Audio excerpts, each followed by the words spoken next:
hit Lala Lajpat Rai, almost done to death. So he was so grievously injured that eventually he succumbed to these injuries. This was a very major revolting issue for Indians, and it was an issue which triggered a huge anger in Indians against the British. And it was at this point in time, Bhagat Singh and his associates, they massacred, they killed Sanders. So that way you can just visualize the scenario, how the entire Indian scenario was prevalent during those times, that there were violences here and there. The culmination of this violence to the extent that it happened could be seen in the example of Lala Lajpat Rai and followed by the assassination of Mr. Sanders, by Bhagat Singh and his associates. In fact, that was the reason why Bhagat Singh was, he was not just imprisoned, he was finally given death, penalty. He was finally hanged. So this was the, basic reason. What was the attitude of Gandhi about this? I'll come to that a little later when I'm discussing about the other things. So meanwhile, there was another development. What was the development? Now, the British had introduced the concept of separate electorates in India under 1909 Act, 1909 Maudley-Minto Reforms Act, that made a provision for separate electorates for the Muslims. 1919 Act made provision for separate electorates for the Christian community, Anglo-Indian community, etc. Now, separate electorates was a boon for the British, but a bane for the Indians. From the Indians' point of view, it was a bane. Because, what do we mean by this separate electorate? Separate electorate means both the candidate and the voters are from the same community.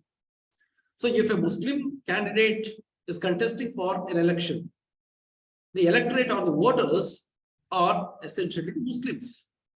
Others can't vote for him. So therefore, it was almost another country living within a country. So therefore, it was, most, undesirable, a most venomous kind of a seed that was sown into the, social psychology of the Indians during this time.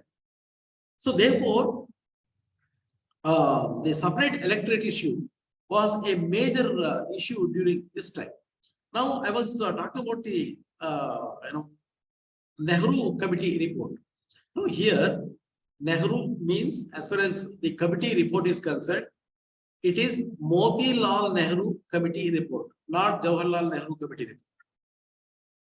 1927, a committee was appointed, suggested by the Congress itself. And that committee consisted of people from across the faiths. But it was headed by Motilal Nehru, and the secretary was Jawaharlal Nehru. And it was a major challenge for the Nehru Committee. Why it was a challenge? The British knew fully well that the Indians cannot produce a constitution which would be acceptable to all Indian political groups.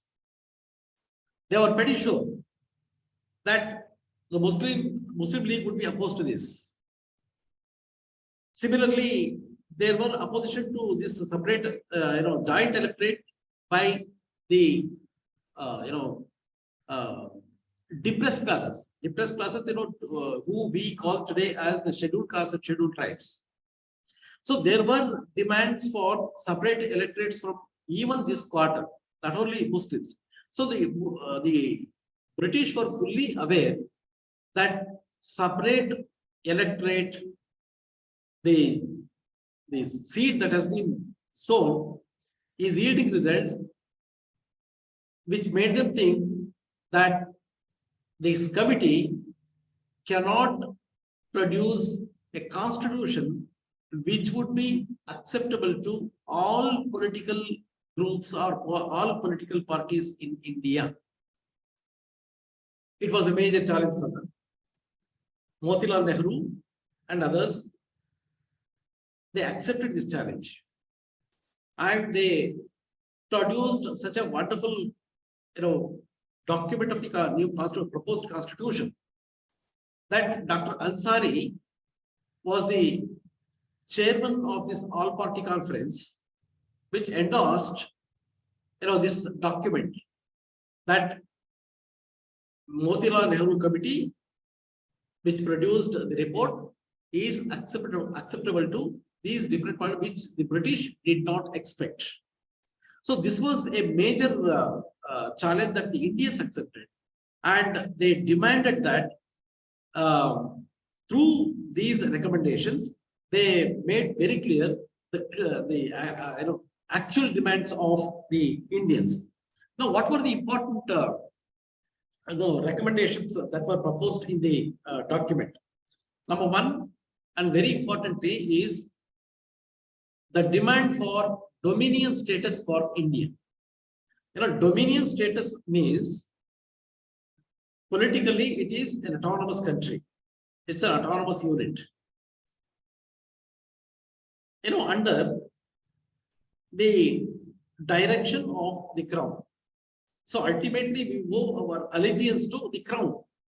But for all functional purposes, we would remain an autonomous political entity. We take our decisions or the policy matters as far as the internal issues are concerned and also the external issues are concerned. So to that extent, a dominion status if given, India would have become almost an independent country. That was the demand of Congress. And this was very clearly spelled out in the Nehru report. Secondly, a government with full responsibility. There should not be any checks and balances on the government. That government, whichever the government that is, established at the center as a federal government, should have the full powers with it. It should have the full responsibility, with it, and no external interference. That means external interference means the British interference into that. So that was another very important point that was mentioned in the report. And secondly, it also mentioned provincial autonomy.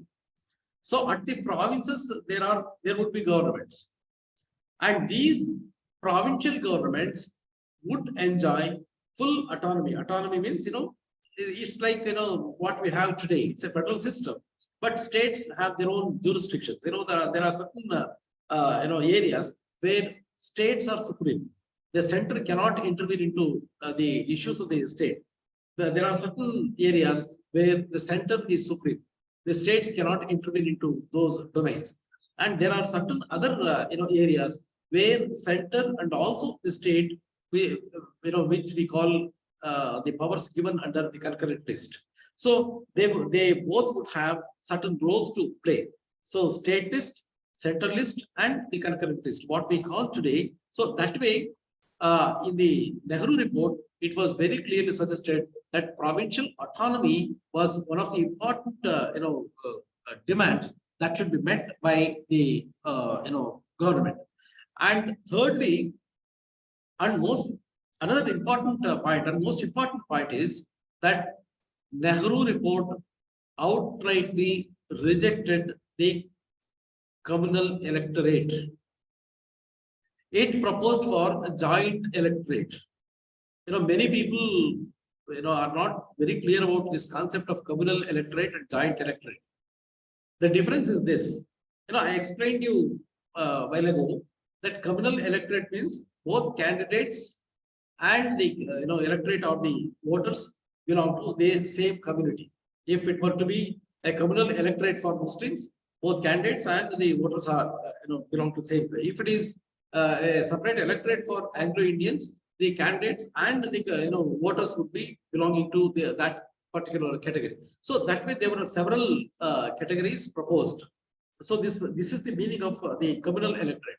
What is the general electorate?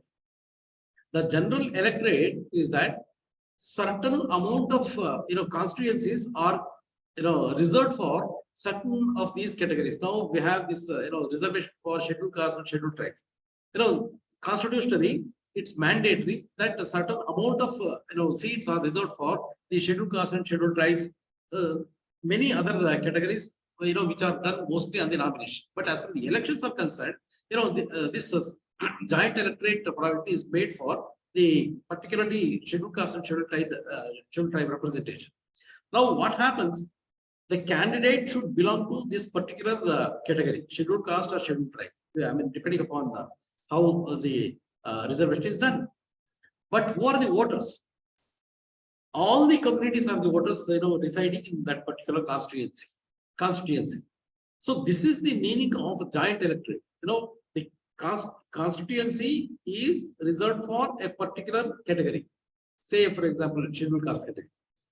But the voters are not just the scheduled caste category, citizens.